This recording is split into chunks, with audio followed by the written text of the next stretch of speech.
Hi, my name is Gibson, and I'm the co-owner and creator of the Personal Development School.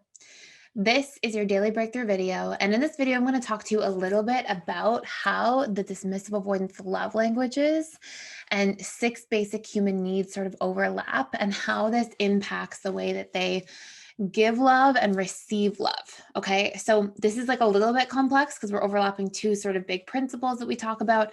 I did do an earlier sort of explanation on this at a high level, a little bit about our needs and how they impact us and sort of how they can overlap in the fearful avoidant version of this video, because I'm making a bit of a series here. So if you want to go back and hear that, you can check out the fearful avoidant video as well. And basically, what we'll talk about here is how the dismissive avoidant gives and receives love through these 2 main modes and how they sort of overlap. And also how this can impact our relationship dynamics, because sometimes we think that somebody's being really loving to us because they're speaking our love language, and then we realize, oh my gosh, we're not speaking in theirs. Or we don't recognize that somebody's trying to give us love in the way that they would want love, which will be in their love language and through their needs. And so it's kind of going right over our head. And we find out later, oh, the person was trying to love us in the way that was safe and comfortable and familiar to them. So it's really important that we come to sort of know a lot of this stuff. And if you ever want to do a really deep dive into like our needs and how they impact our relationships and how they're such a fundamental part of our sense of self and relationship to self and self-esteem and ways that we feel loved by people around us and communicated to and seen and heard. If you ever want to do a deep dive, we have the Discover, Embrace, and Fulfill Your Personal Needs course. It's all about your subconscious personality needs and drivers and how to understand those of your loved ones around you. And we have your advanced needs course as well. And I will put a link with a coupon code in the description box below if you want to check that out. And there is a money back guarantee as well. So you can check it out kind of risk-free.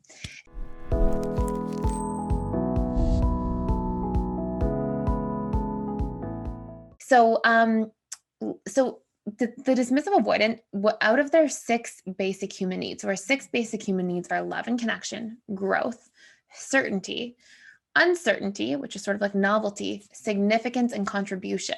Okay. Now, our love languages are quality time, physical touch, words of affirmation, acts of service, and gifts.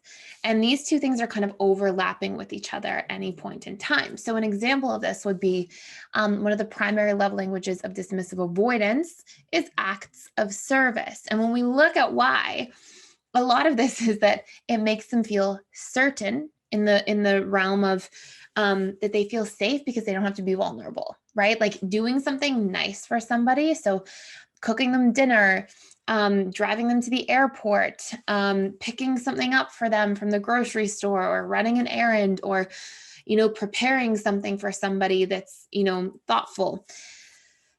All of those acts of service are ways of saying I love you without having to be too vulnerable. So they overlap this really, it's not somebody saying, hey, I really love you and value you and care about you. So they overlap this like need for certainty and safety, which a way that a dismissive avoidant gets that need for certainty and safety met is through avoiding things that make them feel unsafe, like vulnerability.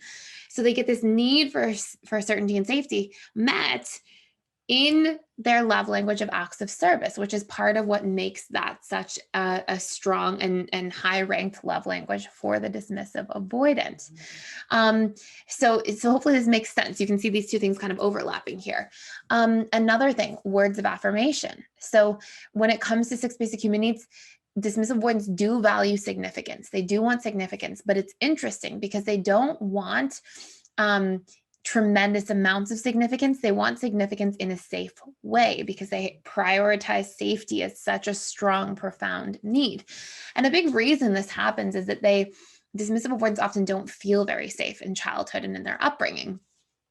And a lot of this is because if you don't have attunement in your very early years of development, if you don't have a caregiver who's giving you love and attention in their presence, you usually spend the first few years of your life not knowing if you're going to be abandoned or not, because that's a way that we feel secure and connected and reinforced that we won't be abandoned.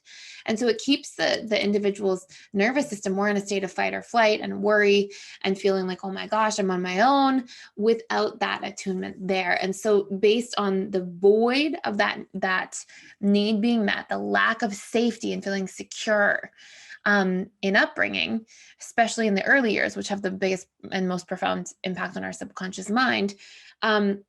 In those early years, that void of safety, well, that's going to be really emphasized, the need for that person in their adult life.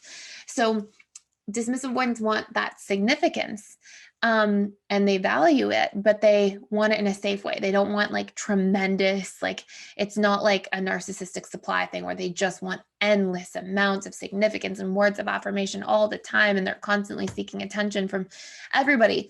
They usually just want to feel like acknowledged, appreciated, validated through words of affirmation from the people close to them, in subtle and consistent ways, in safe ways, ways that don't feel overwhelming, feel like too much. And so again, you see that like significance need and that safety or certainty need overlapping with that love language of words of affirmation, pushing it sort of up the ranks of the 5 different love languages in terms of like the dismissive avoidance subconscious priorities. And then another big one is gifts. It's very similar to the acts of service idea, which is it's a really thoughtful thing you can do. It's kind, it's showing love, but it's done so in a more indirect way, which really speaks to the need for certainty and safety for the dismissive avoidant. So you can see how these things sort of happen. It's like, quality time and being present with somebody and having deep conversations and being really emotionally available and vulnerable and with each other. That's a lot for a DA a lot of the time. And so that usually will rank a little bit lower. Physical touch, very intimate, very close, very connected, very like you're there together. And for DAs outside of their subconscious comfort zone, that doesn't feel so good. That's too vulnerable. That's too intimate. And so those will be lower ranking love languages as a general rule. Of course, there are exceptions to these things. They're not like cut and dry 100% of the time, but these are some pretty big emerging patterns that you will see. And so it's nice to hear how this works so that as a dismissive avoidant, you know your needs from others. And as the loved one of a dismissive avoidant, you can also more effectively express your love and care for that person. So hopefully this makes lots of sense. Again, if you want to do a deep dive into this stuff, there's so much more about this, and needs are literally one of the biggest factors that affect our relationships, period, affect our emotional well-being, period. And it's so important in terms of feeling self-confident and that sense of self, which is largely based on our needs. So if you want to do a deep dive, you can check out the link in the description box below. And thank you for being here. Thank you for watching. Please like, share, and subscribe, and I will see you in the next video.